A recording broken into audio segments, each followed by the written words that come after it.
عليكم ورحمة الله وبركاته. الحمد لله الذي لم يتخذ ولدا ولم يكن له شريك في الملك ولم يكن له ولي من الذل وكبره تكبيرا. الله أكبر كبيرا والحمد لله كثيرا سبحان الله بكرة وأصيلا. أعوذ بالله السميع العليم من الشيطان الرجيم. بسم الله الرحمن الرحيم. أفلا يتدبرون القرآن ولو كان من عند غير الله لوجدوا فيه اختلافا كثيرا. صدق الله العظيم. حمد و ستائش اللہ رب العالمین کے لیے. ہم سب اللہ کی بڑائی بزرگی بیان کرتے ہیں. درود و سلام و نبی آخر الزمان خاتم النبیین و رحمت للعالمین سیدنا محمد مصطفیٰ صلی اللہ علیہ وسلم پر. سامعین محترم، مسلمان اس زمین پر پائی جانے والی وہ خوش نصیب امت ہے کہ جنہیں اللہ تبارک و تعالیٰ نے قرآن مجید جیسی عظیم الشان کتاب کا وارث قرار دیا ہے. سورہ فاتر میں ارشاد فرمایا گیا ثم اورثنا الكتاب الذين اصطفينا من عبادنا فمنهم ظالم لنفسه ومنهم مقتصد ومنهم سابق بالخيرات باذن الله. پھر ہم نے اس کتاب کا وارث بنایا اپنے ان بندوں کو جنہیں ہم نے چن لیا، منتخب کر لیا، سلیکٹ کر لیا. یہ وارث قرآن ہونا، یہ قرآن مجید کے نمبردار ہونا، یہ امت مسلمہ کے لیے ایک بہت بڑا انعام ہے. اللہ تبارک و تعالیٰ کی طرف سے ایک بہت بڑا ریوارڈ ہے.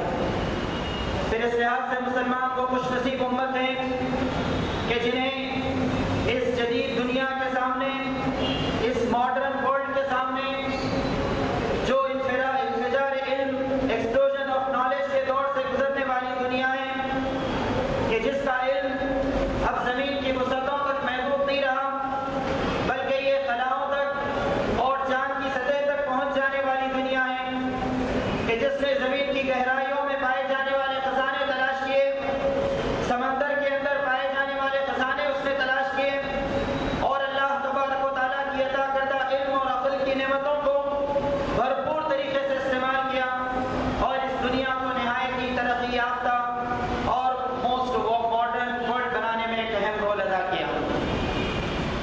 قرآن مجید کی اس دعوت کو اس جدید دنیا کے سامنے، اس ماڈرن ورلڈ کے سامنے پیش کرنا ہم سب کی ذمہ داری ہے.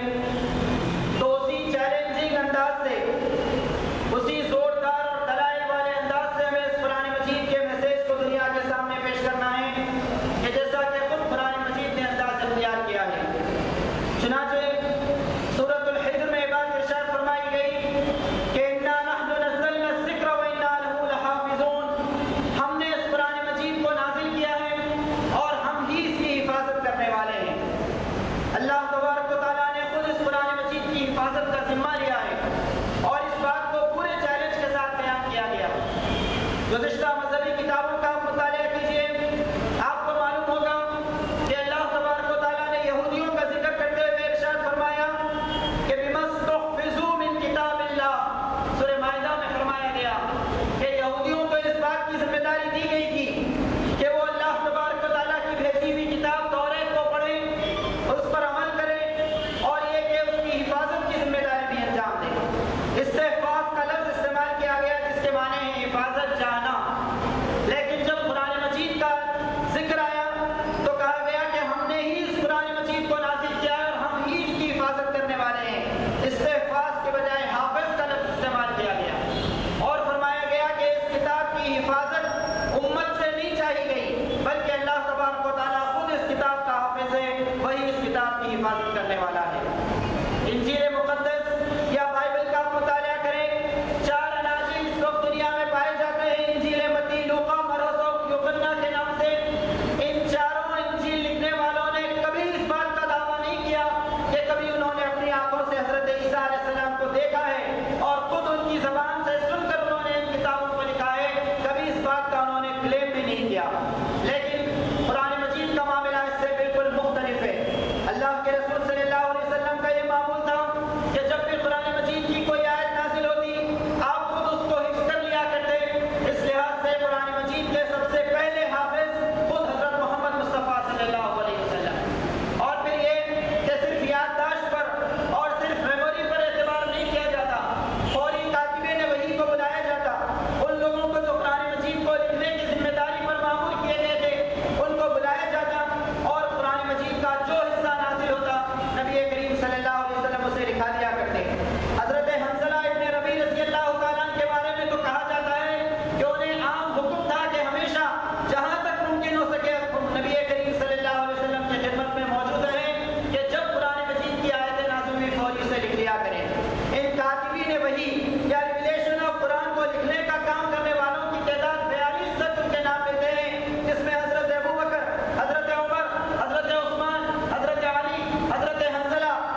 رضی اللہ تعالیٰ عنہ کے دور میں اس کی کاپیاں اور اس کے نسخے اسکرپٹس تیار کیے گئے، ہاتھ سے لکھے ہوئے، اور ان تمام علاقوں میں بھیجا گیا جہاں پر مسلمانوں کی حکومت اور اقتدار اور اسلام کی دعوت پھیل چکی تھی۔ چنانچہ حضرت عثمان بن عفان رضی اللہ تعالیٰ عنہ کے دور میں لکھے گئے 2 اسکرپٹ، ایک استنبول کے میوزیم میں، ترکی کے میوزیم میں، اور پھر ایک لندن کے برٹش میوزیم میں آج بھی ٹھیک ٹھیک اسی حالت میں محفوظ ہے جیسا کہ خلافت راشدہ کے دور میں محفوظ کیا گیا۔ قدیم کتابوں کا آپ مطالعہ کریں، دنیا کی دوسری آسمانی کتابوں کا آپ مطالعہ کریں، اسٹڈی کریں، تو یہ چیز کسی زبان یا اور کسی اور کتاب کو حاصل نہیں ہے۔ چنانچہ حضرت عیسیٰ علیہ السلام کی کتاب، جن پر نازل ہونے والی کتاب انجیل مقدس، اس کا جو سب سے پرانا اسکرپٹ ہے، سب سے پرانا نسخہ ہے، وہ یونانی زبان میں ہمیں ملتا ہے، جبکہ تاریخ اس بات کی گواہی دیتی ہے کہ حضرت عیسیٰ علیہ السلام یونانی زبان جانتے ہی نہیں، کبھی انہوں نے یونانی زبان میں بات نہیں کی۔ انجیل ابتدا میں یونانی زبان میں، گریک لینگویج میں نہیں نازل ہوئی تھی، بلکہ یہ تو عربی زبان میں نازل ہوئی تھی، لیکن اس کا جو سب سے پرانا اور سب سے قدیم نسخہ اور نسخہ موجود ہے وہ یونانی زبان میں موجود ہے۔ اسی طرح دنیا کی دوسری کتابوں کا معاملہ پیش آیا۔ نبی کریم صلی اللہ علیہ وسلم کے اس دنیا سے رخصت ہو جانے کے 150 سال بعد عبداللہ بن مقفع نامی عرب مشہور اسکالر پیدا ہوا، جس نے قرآن مجید کی طرح کی ایک کتاب لکھنے کی کوشش کی تھی لیکن ناکام ہوا تھا۔ اس کے بارے میں کہا جاتا ہے کہ اس نے سانسکرت زبان میں موجود ایک کتاب جس کا نام پنچ تنتر تھا، اس کا عربی زبان میں ترجمہ کیا۔ یہ عربی ترجمہ کلیلہ و درنا کے نام سے آج بھی دینی مدرسوں کے اندر پڑھایا جاتا ہے، لیکن جس چیز سے اس کا عربی ٹرانسلیشن کیا گیا، سانسکرت کی وہ اصل کتاب دنیا میں کہیں بھی محفوظ نہیں رہی۔ اس کتاب کا دنیا کی بے شمار زبانوں میں ٹرانسلیشن ہوا، لیکن اس کا اوریجنل اسکرپٹ موجود نہیں ہے۔ اس طرح یونانی لٹریچر میں 2 کتابوں کا ذکر ملتا ہے، اوڈیسی اور ایلیاڈ کے نام سے، جس کا دنیا کی کئی زبانوں میں ٹرانسلیشن ہوا، لیکن اصلاً یونانی زبان کی یہ 2 کتابیں آج گریک لینگویج میں دنیا کے کسی حصے میں محفوظ نہیں ہیں۔ خود الف لیلا کا معاملہ لیجئے، جو 1000 کہانیوں پر مشتمل ایک کتاب ہے، عربین نائٹس کے نام سے اس کا ترجمہ ہوا اور اس پر پکچر بنائے گئے اور فلمی سیریل بنائے گئے، ٹی وی سیریل بنائے گئے، لیکن یہ کتاب اوریجنل کس زبان میں لکھی گئی، عربی یا پرشین، اس بارے میں شدید قسم کا اختلاف پایا جاتا ہے۔ اور پھر اس کتاب کا لکھنے والا آتھر کون ہے، اس بارے میں زبردست قسم کا اختلاف پایا جاتا ہے۔ دنیا کی قریب ہر قدیم کتاب کے ساتھ یہی معاملہ ہے، لیکن قرآن مجید کا معاملہ اس سے بالکل مختلف ہے۔ جو سوالات اس دنیا کے نہایت ہی زبردست قسم کی ریسرچ اور تحقیق کرنے والوں کی طرف سے قرآن مجید کے بارے میں کیے گئے، ان تمام سوالات کا جواب پورے دلائل کے ساتھ پیش کیا جاتا ہے۔ قرآن مجید کب نازل ہونا شروع ہوا؟ 610 عیسوی میں۔ کس پر نازل ہوا؟ محمد بن عبداللہ صلی اللہ علیہ وسلم پر۔ وہ کہاں پیدا ہوئے؟ مکہ مکرمہ میں۔ کہاں وہ اس دنیا سے رخصت ہوئے؟ مدینہ منورہ میں۔ کب پیدا ہوئے؟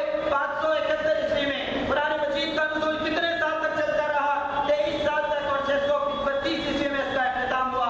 اس کی ابتدائی اور اوریجنل لینگویج کیا تھی؟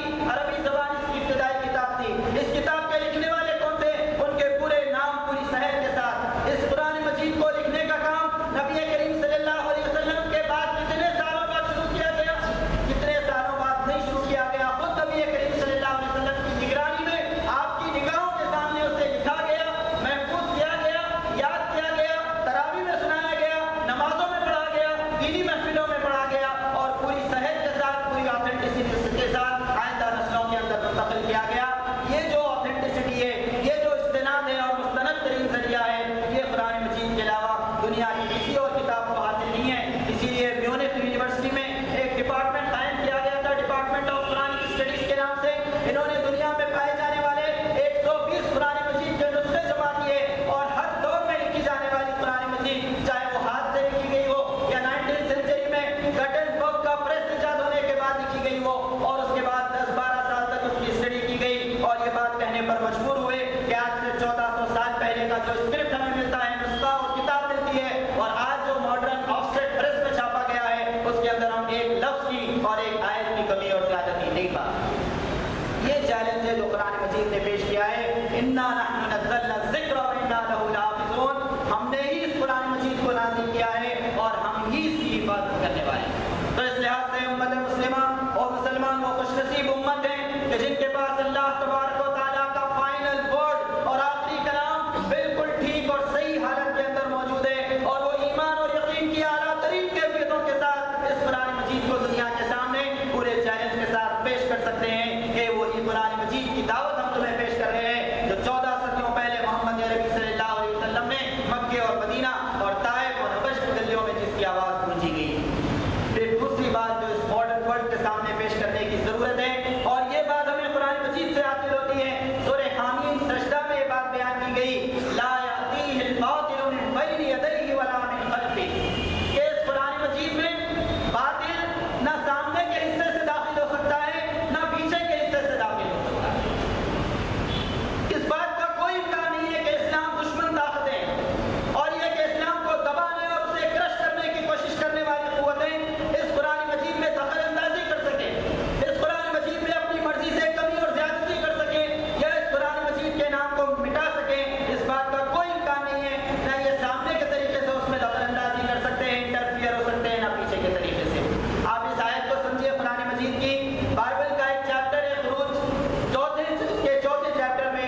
اس مرضی کی بات شامل کر دی، اور یہ کہ ایک معجزے کو، ایک میراکل کو ایک بیماری کا نام دیا۔ یہ یہودیوں کی وہ بدترین خیانت تھی جو انہوں نے گزشتہ کتابوں کے ساتھ کی۔ اس طرح جب شیعہ لوگوں کا اقتدار ہوا تو انہوں نے قرآن مجید کی سورہ نساء کی ایک آیت کا غلط مطلب نکالنے کی کوشش کی۔ سورہ نساء کی آیت میں بات بیان کی گئی کہ ان اللہ کان علیاً کبیرا، علیاً کبیرا، علیاً کبیرا کے الفاظ سے انہوں نے یہ مطلب نکالا کہ یہاں علیاً سے مراد حضرت علی رضی اللہ تعالیٰ نے، نعوذ باللہ، اور اس بات کی پوری کوشش کی کہ کسی طرح علیاً کے آگے علی ابن ابی طالب کے الفاظ لگا دیے جائیں، لیکن ان کی حکومت اور اقتدار کے باوجود بھی یہ بات ممکن نہیں۔ پوری کوشش کی شیعہ علماء نے، لیکن کامیاب نہیں ہو سکے۔ لا یاتیہ الباطل من بین یدیہ ولا من خلفہ، اسی لیے قرآن مجید پورے چیلنج کے ساتھ کہتا ہے کہ باطل اس میں نہ سامنے کے حصے سے داخل ہو سکتا ہے نہ پیچھے کے حصے سے۔ حجاج بن یوسف جب بادشاہ تھا تو اس کے دور میں ایک فتنہ پیدا ہوا، فتنہ خلق قرآن کے نام سے۔ ایک غیر ضروری اور عجیب و غریب بحث چھیڑی گئی کہ قرآن مخلوق ہے یا غیر مخلوق ہے، کریشن ہے یا نہیں ہے۔ پوری کوشش کی گئی کہ قرآن مجید کے ساتھ ایک مخلوق کا لفظ یا غیر مخلوق کا لفظ لگایا جائے، لیکن اس میں کامیابی نہیں ہوئی۔ 19ویں صدی کے آغاز میں جب کمیونسٹ انقلاب آیا، کمیونسٹ ریولوشن آیا رشیا اور چائنا میں، تو بعض مسلمانوں نے قرآن مجید کی ایک آیت کا مطلب نکالنے کی کوشش کی۔ سورۃ الاعراف کی آیت ان الارض للہ، کہ زمین اللہ ہی کی ہے، اس آیت سے انہوں نے یہ غلط مطلب نکالنے کی کوشش کی کہ زمین کا اصل مالک اسٹیٹ ہوتا ہے، اسی لیے حکومت کو اس بات کا پورا پاور ہے کہ لوگوں کی زمین کو وہ نیشنلائز کر لے، ہتھیا لے، لیکن اس کے اس مطلب کو وہ قرآن مجید میں شامل کرنے کی ضرورت نہیں کر سکے۔ تو جب بھی اس بات کی کوشش کی کہ قرآن مجید کے اندر غلط باتوں کو شامل کیا جائے، کبھی کامیابی نہیں ہوئی۔ سامنے کے حصے سے باطل اس قرآن مجید میں داخل نہیں ہو سکتا، یہ قرآن مجید کا چیلنج۔ اور پھر من بین یدیہ ولا من خلفہ کے الفاظ ہیں، پیچھے کے حصے سے داخل نہیں ہو سکتا۔ آپ دیکھیں گے کہ جب جب یروشلم کے اوپر بیرونی طاقتوں کا حملہ ہوا، اور یہ کہ غیر عیسائی اور غیر یہودی طاقتوں نے جب بھی یروشلم پر حملہ کیا، انجیل کے اور توریت کے جو نسخے تھے اسے جلا دیا گیا اور ان کے صحیح نسخوں کو باقی نہیں رکھا گیا، لیکن قرآن مجید کے ساتھ اس طرح کا معاملہ پیش نہیں آیا، اس لیے کہ ہزاروں لاکھوں حفاظ کے سینے کے اندر اس قرآن مجید کو محفوظ کر کے رکھ دیا گیا۔ تو قرآن مجید میں نہ سامنے سے کسی قسم کی مداخلت کی جا سکتی ہے اور نہ پیچھے سے۔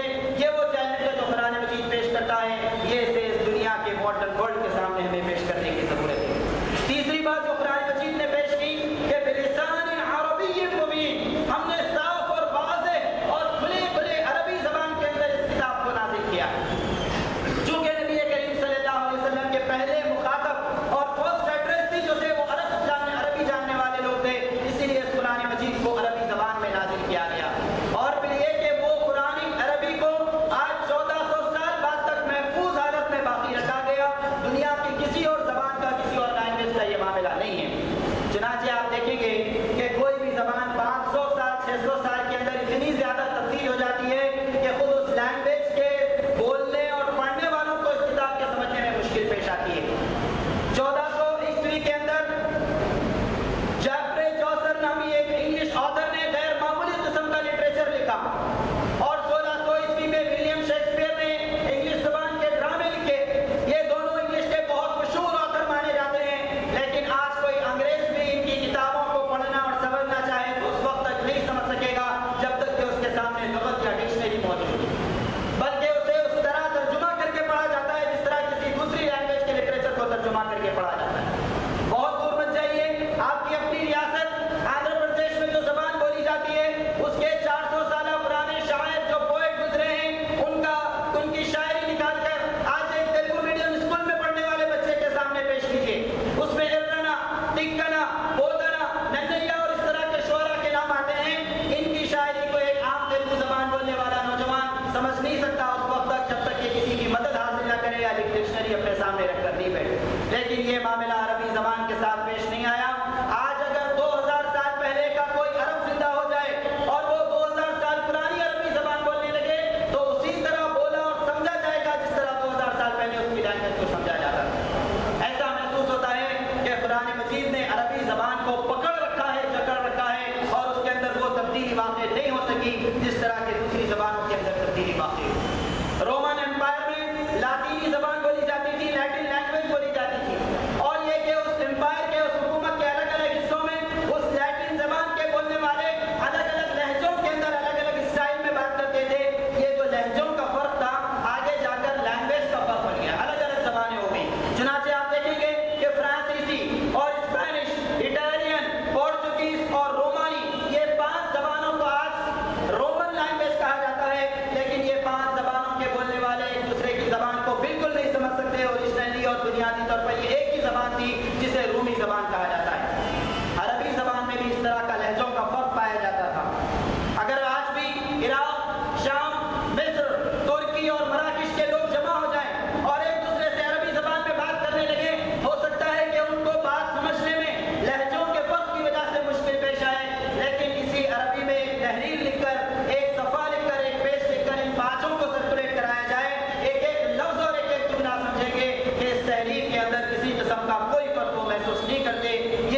یہ قرآن مجید کا اعجاز ہے کہ اس نے ایک بین الاقوامی شناخت پیدا کی، ایک انٹرنیشنل آئیڈینٹی پیدا کی، اور اس بات کا اعلان کیا کہ اللہ تبارک و تعالیٰ نے صاف، واضح اور کھلی عربی زبان کے اندر اس قرآن مجید کو نازل کیا گیا۔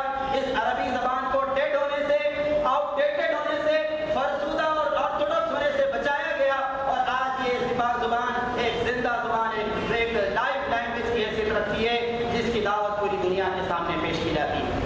پھر اس جدید دنیا کے سامنے، اس ماڈرن ورلڈ کے سامنے اسلام کی دعوت پیش کرنے کے لیے قرآن مجید نے تیسرا بڑا چیلنج پیش کیا، اور وہ یہ ہے کہ افلا یتدبرون القرآن۔ سورہ نساء میں سوال کیا گیا کیا تم قرآن مجید پر غور نہیں کرتے؟ اس آیت کے اس حصے پر ہم نے بہت سی تقریریں سنی ہوں، بہت سے لیکچر آپ نے سنے ہوں گے، افلا یتدبرون القرآن، کیا تم قرآن مجید پر غور نہیں کرتے؟ لیکن اس آیت کا جو دوسرا حصہ ہے اس پر آج ہمیں غور کرنا ہے۔ وَلَوْ كَانَ مِنْ عِنْدِ غَيْرِ اللَّهِ لَوَجَدُوا فِيهِ اخْتِلَافًا كَثِيرًا۔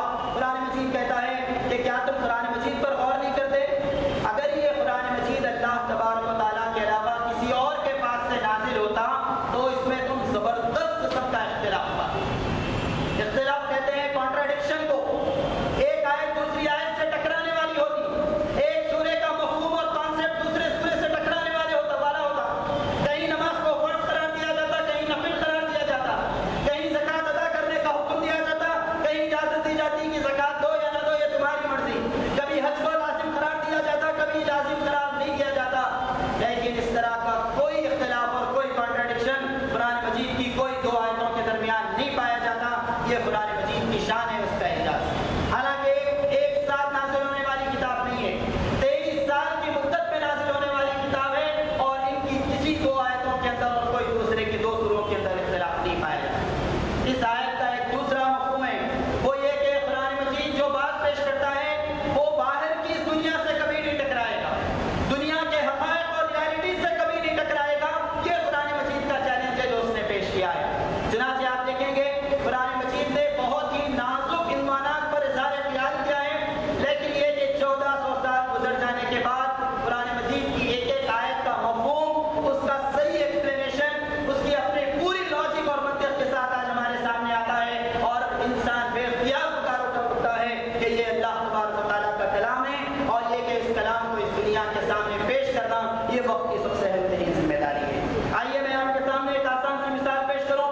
قرآن مجید نے دو مقام پر یہ بات بیان کی، سورہ بنی اسرائیل میں اور سورہ انعام میں۔ وَلَا تَقْتُلُوا أَوْلَادَكُمْ خَشْيَةَ إِمْلَاقٍ، تم اپنی اولاد کو رزق کی تنگی کے ڈر سے قتل مت کرو۔ نَحْنُ نَرْزُقُكُمْ وَإِيَّاهُمْ، جس طرح ہم نے تمہارے رزق کا انتظام کیا ہے، تمہارے بعد جو نسل آئے گی، آئندہ نسل آئے گی، اس کو کھانے اور پلانے کے ذمہ دار بھی ہم ہی ہیں۔ پورے چیلنج کے ساتھ اللہ تبارک و تعالیٰ نے بات پیش کی۔ ان آیتوں کا نتیجہ کیا نکلا؟ مسلمان جو قرآن مجید پر ایمان رکھتے تھے، کبھی ان کے ذہن میں اس بات کا ٹرینڈ اور رجحان نہیں پیدا ہوا کہ اس دنیا میں پھیلنے والی آبادی کو روکا جائے، خاندانوں کو چھوٹا کیا جائے، ایک دو سے زیادہ بچے نہیں پیدا کیے جائیں ورنہ رزق کی تنگی ہو جائے گی، زمین میں رہنے کے لیے جگہ نہیں ملے گی، کھانے کا پانی کا مسئلہ پیش آئے گا۔ کبھی اس طرح کا کوئی ذہن مسلمانوں میں نہیں پیدا ہوا۔ یہ قرآن مجید کا اعجاز تھا، اس کی برکت ہے۔ لیکن دنیا متاثر ہوئی۔ چنانچہ آپ دیکھتے ہیں کہ 1798 میں، یعنی آج سے لگ بھگ 213 سال پہلے، برطانیہ کے ایک بہت مشہور مفکر جس کا نام رابرٹ مالتھس تھا، اس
اللہ اپنی اولاد کو رزق کی تنگی کے ڈر سے مت بدل کرو. اللہ تبارک و تعالیٰ نے جب انہیں پیدا کیا ہے تو اس کے رزق کا ذمہ بھی اللہ تعالیٰ نے لیا ہے.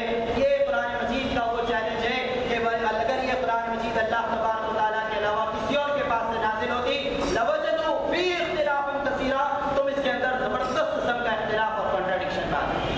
پھر آئیے 28ویں پارے میں سورہ طلاق میں قرآن مجید نے بات پیش کی کہ اللہ الذی خلق سبع سماوات ومن الارض مثلهن، کہ اللہ تبارک و تعالیٰ نے زمین بنائی ہے اور اس زمین جیسی اور زمینیں بنائی ہیں.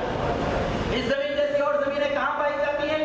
کیا انسانوں کی طرح کوئی اور مخلوق وہاں پر پائی جاتی ہے؟ کیا چاند پر اور مریخ پر اور جوپیٹر پر اور مارس پر وہاں پانی پایا جاتا ہے؟ ہمیشہ سے انسان سوچتا رہا. اسی سوچ و فکر میں 1300 سال گزر گئے. اس آیت کا پورا مفہوم تو اس وقت سمجھ میں آیا جبکہ 1969 میں ایک امریکن ایسٹروناٹ جس کا نام نیل آرمسٹرانگ تھا، وہ اپنے 2 ساتھیوں کے ساتھ اپولو 2 نامی شٹل پر بیٹھ کر 4 دن تک اس نے اسپیس جرنی کی خلا میں سفر کیا اور چاند کی سطح پر اس نے جب لینڈ کیا وہاں کی تصاویر لائیں تب لوگوں کو سمجھ میں آیا کہ زمین جیسی اور زمینیں بھی پائی جاتی ہیں. اور آج اس بات کی کوشش کی جا رہی ہے کہ مارس اور جوپیٹر پر کی تصاویر لی گئی اور اس بات کا اندازہ لگایا جا رہا ہے کہ وہاں پر پانی پایا جاتا ہے اور جب پانی ہوگا تو لازمی بات یہ ہے کہ کوئی اور مخلوق بھی وہاں پر پائی جائے. اللہ الذی خلق سبع سماوات ومن الارض مثلهن، اللہ تبارک و تعالیٰ نے زمین بنائی ہے اور اس زمین جیسی اور زمینیں بنائی ہیں. آگے بڑھیے.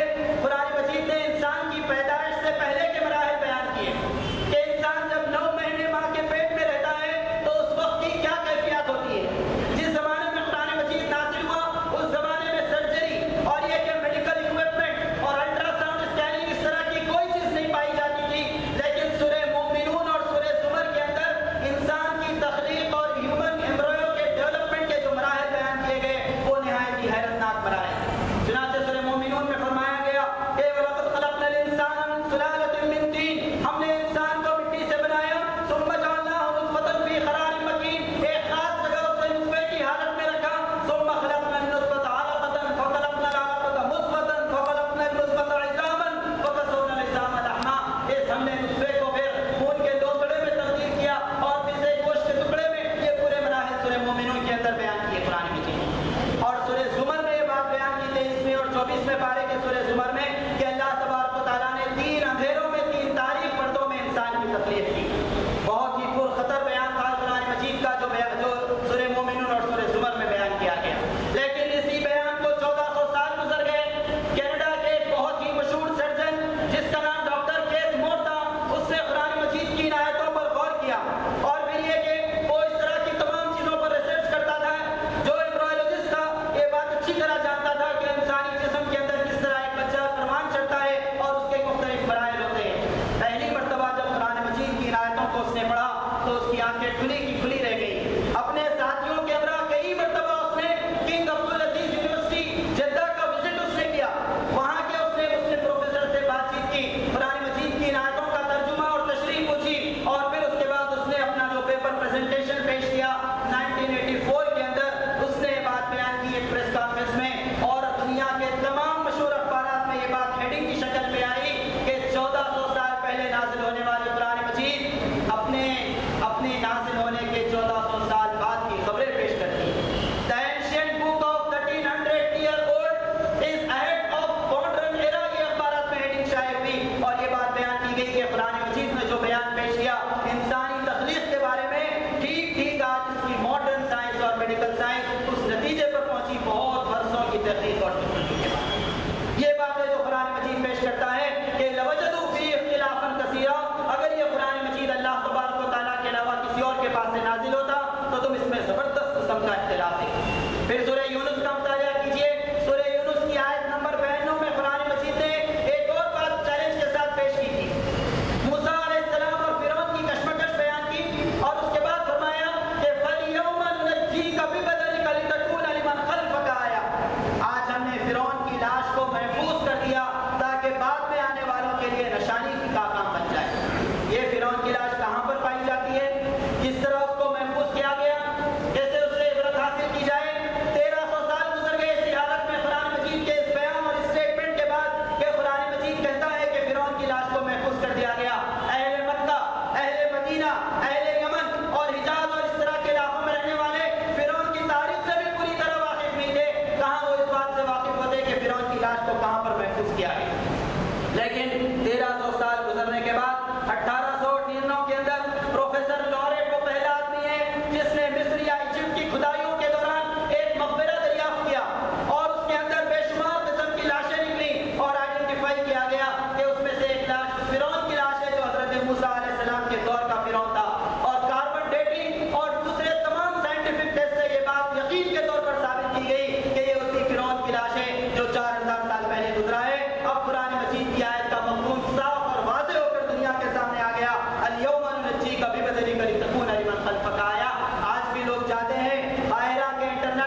قرآن مجید کا وہ سائنٹیفک اپروچ ہے جو اس یقین کے ساتھ دنیا کے سامنے بات پیش کرتا ہے کہ دنیا علم کے میدان میں اور سائنس اور ٹیکنالوجی کے میدان میں کتنی ترقی کرے، اس کی تمام ترقیاں اور اس کے جتنے اپروو فیکٹس ہوں گے یہ قرآن مجید کی آیتوں کو سمجھانے والے، اس کی وضاحت کرنے والے ہوں گے۔ پورے قرآن مجید کا مطالعہ کیجیے، اس طرح کی کوئی مضحکہ خیز بات اور عجیب و غریب قسم کی بات جو دنیا کے لٹریچر لکھنے والوں کی کتابوں میں پائی جاتی ہے وہ قرآن مجید کے اندر آپ نہیں پائیں گے۔ ارسطوٹل کا لٹریچر آپ نے پڑھا ہوگا، ارسطو سے کہا جاتا ہے اپنے دور کا بہت مشہور مفکر تھا۔ آج بھی جہاں جہاں جس کالج میں فلسفی پڑھائی جاتی ہے لازماً ارسطوٹل کی فلسفی پڑھائی جاتی ہے۔ اس کے لٹریچر میں ایک بات لکھی ہوئی ہے، آج بھی لکھی ہوئی ہے، اس نے ایک عجیب و غریب قسم کی بات کہی۔ اس نے کہا کہ عورت اور مرد ان دونوں کے درمیان عقل کا بہت زیادہ فرق ہوتا ہے، عورت کمتر ہے اور مرد سپیریئر ہے، اور اس کی وجہ اس نے بیان کی کہ مرد زیادہ عقل اس لیے رکھتا ہے کہ اس کے منہ میں زیادہ دانت ہوتے ہیں اور عورت کم عقل اس لیے رکھتی ہے کہ اس کے منہ میں کم دانت ہوتے ہیں۔ نہایت ہی مذہقہ خیز قسم کی بات۔ برٹرینڈ رسل نے اپنی ایک کتاب لکھی دی سائنس اینڈ ماڈرن سوسائٹی، اس میں اس نے ارسطوٹل کا مذاق اڑایا ہے اور اس نے لکھا ہے کہ ارسطوٹل کو 2 مرتبہ شادی کرنے کا موقع ملا، 2 بیویاں اس کی تھی، لیکن پوری زندگی میں کبھی اس بیچارے کو اس بات کا چانس نہیں ملا کہ وہ اپنی کسی بیوی کے منہ میں دانت چیک کر کے دیکھتا اور معلوم ہوتا کہ عورتوں اور مردوں کے درمیان برابر دانت پائے جاتے ہیں۔ مذہقہ خیز قسم کی بات ہے۔ ڈارون نے ایوولوشن کی تھیوری پیش کی، نظریہ ارتقاء پیش کیا اور اس نے یہ بات پیش کی کہ انسان کوئی ایک ایسی مخلوق نہیں ہے جسے خدا نے بنایا ہے، بلکہ انسان ایک جرثومے کی شکل سے، ایک نہایت ہی باریک جرثومے کی شکل سے ترقی کرتا ہوا یہاں تک پہنچا ہے، اور درمیان کا ایک مرحلہ وہ بھی تھا کہ وہ بندر کی شکل میں تھا۔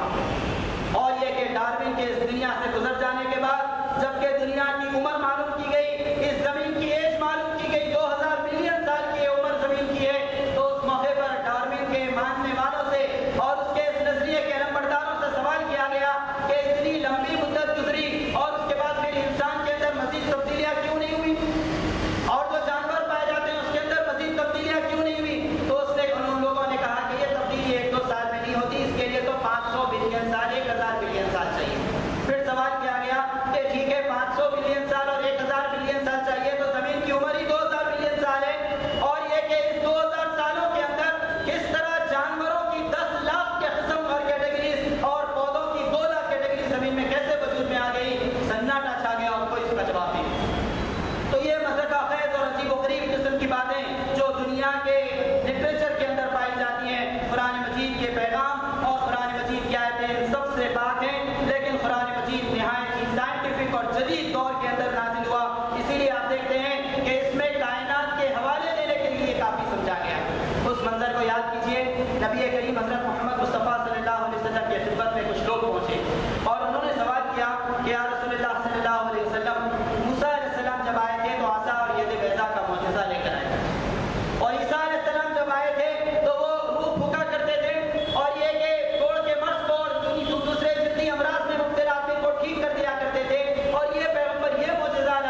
دنیا میں نظر آتا ہے کہ ایک زمانے میں دعوت اسلامی پیش کی جاتی تھی تو آگ کے حوالے کیا جاتا تھا، لیکن آج وہ دور ہے کہ وائٹ ہاؤس میں افطار پارٹی ہوتی ہے اور ایک مسلم عالم اٹھتا ہے اور قرآن مجید کھول کر اس کے پیغام کو دنیا کے سامنے پیش کرتا ہے۔ دنیا کی ہر بڑی لائبریری اور دنیا کی ہر بڑی یونیورسٹی کے اندر قرآن مجید کے ترجمے اور اسلامی لٹریچر آپ کو ملے گا، اور دنیا کے دوسرے مذاہب کا لٹریچر بھی وہ آزاد قسم کی اور انڈیپینڈنٹ فضا اور ایٹماسفیئر پیدا کیا جانا، یہ قرآن مجید کا اعجاز ہے۔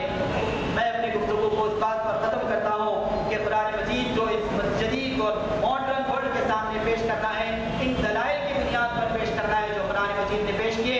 پہلی مضبوط دلیل کہ قرآن مجید اللہ کا کلام ہے اور اس نے اس کی حفاظت کا ذمہ لیا، اور دوسری بات یہ کہ عربی زبان میں نازل کی گئی۔ ایسا محسوس ہوتا ہے کہ قرآن مجید نے عربی زبان کو پکڑ اور جکڑ کر رکھا ہے کہ اس زبان کے اندر، اس لینگویج کے اندر ویسی تبدیلیاں نہیں ہوئی جس طرح کے دوسری زبانوں کے اندر ہوئی۔ اور تیسرا چیلنج قرآن مجید نے پیش کیا کہ اس قرآن کے اندر نہ سامنے سے باطل داخل ہو سکتا ہے نہ پیچھے سے، تنزیل من حکیم حمید، اللہ سبحانہ و تعالیٰ کی طرف سے نازل ہونے والی کتاب ہے۔ اور چوتھا چیلنج قرآن مجید نے پیش کیا کہ اگر یہ قرآن مجید اللہ تبارک و تعالیٰ کے علاوہ کسی اور کے پاس سے نازل ہوتا تو تم اس کے اندر زبردست قسم کے اختلاف پاتے۔ اب اس چیلنج کو، ان باتوں کو اس دنیا کے سامنے پیش کرنے کی ضرورت ہے۔ اس یقین کے ساتھ ہمیں پیش کرنا ہے کہ دنیا میں جتنے جدید مواصلات ہیں، جتنے ماڈرن ویز آف کمیونیکیشن ہے، یہ اس لیے ہے کہ حق کی آواز کو پوری تیز رفتاری کے ساتھ پہنچایا جائے۔ جتنے جدید انکشافات ہیں، ماڈرن انوینشن ہے، وہ اس لیے ہے کہ اسلام کی اس دعوت کے لیے ان کو استعمال کیا جائے۔ یہ جغرافیائی فاصلے اور جغرافک ڈسٹینس جو تھے، ایک زمانے میں ہندوستان سے عرب کو جانا ہوتا تو 2 مہینے کا وقفہ گزر جاتا، لیکن آج 18,000 کلومیٹر دور امریکہ پہنچتے ہیں 16 گھنٹوں کی جرنی کے اندر۔ یہ جغرافیائی فاصلے، جغرافک ڈسٹینس اس لیے کم کر دیے گئے کہ قرآن کے لمبردار تیز رفتاری کے ساتھ سفر کرتے ہوئے دنیا کے ہر آدمی تک پہنچے اور اسے قرآن مجید کا پیغام سنائے، اس سے پہلے کہ اللہ تبارک و تعالیٰ کا فرشتہ آئے اور روح قبض کر لے، اہل ایمان پہنچے، قرآن کے لمبردار پہنچے اور اسے قرآن مجید کے اس پیغام سے باخبر کریں۔ یہ ذمہ داری امت مسلمہ کے ہر فرد کی ہے۔ تحریک اسلامی ہند اس ملک کے اندر اس نے تمام اہم اور بڑی زبانوں میں قرآن مجید کا ترجمہ کرایا، اور یہ کہ جماعت اسلامی پر اللہ تبارک و تعالیٰ کا بہت بڑا احسان، اور یہ کہ اللہ تبارک و تعالیٰ کی ایک بہت بڑی نعمت اللہ تبارک و تعالیٰ نے دین کے خادموں سے لی ہے کہ یہ قرآن مجید کی اس دعوت کو اس ملک کے 15 زبانوں میں ان کے اپنی زبان کے اندر پیش کرتے ہیں۔ اور آج یہاں پر جو لوگ موجود ہیں ان کو تحریک اور جماعت اس بات کا پیغام دیتی ہے کہ وہ آگے بڑھیں، قرآن مجید کے اس پیغام کو جو پورے چیلنج کے ساتھ پیش کیا گیا ہے وہ سمجھیں، اور یہ کہ ہر فرد کے ساتھ اس ملک کے 121 کروڑ عوام تک پہنچے اور قرآن مجید کے اس پیغام سے ان کے دلوں کو منور کریں، توحید کی شمع سے ہر گھر میں اجالا کریں۔